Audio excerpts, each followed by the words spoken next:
আজকে বানাচ্ছি নলেন গুড়ের পায়েস। তার জন্য এখানে নিয়েছি 100 গ্রামের থেকে কম গোবিন্দভোগ চাল, গুড় আর ঘি। আর আমি আজকে 1 লিটার দুধের পায়েস বানাচ্ছি। তো সবার প্রথমে অল্প একটু ঘি নিয়ে চালের মধ্যে খুব ভালো করে মিশিয়ে নিলাম।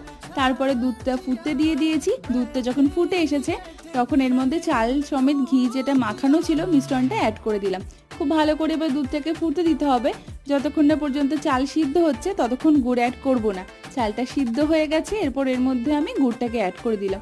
তারপরে খুব ভালো করে হাতা দিয়ে নাড়িয়ে নিতে হবে যাতে গুড়টা খুব ভালোভাবে মিশে যায়। আর আমি এর মধ্যে সামান্য 1 পিঞ্চ একটুখানি নুন অ্যাড করেছি, কারণ নুন না দিলে আমার মনে হয় মিষ্টিটা ঠিক ব্যালেন্স হচ্ছে না। তো খুব তাড়াতাড়ি তৈরি হয়ে গেল আজকে আমার নলেন গুড়ের পায়েস। এখানে সার্ভ করে দিচ্ছি।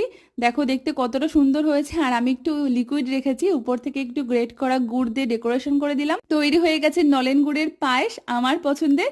তোমরা যারা যারা পছন্দ করো অবশ্যই বাড়িতে বানিয়ে দেখো, আশা করছি খেতে তোমাদেরও ভালো লাগবে।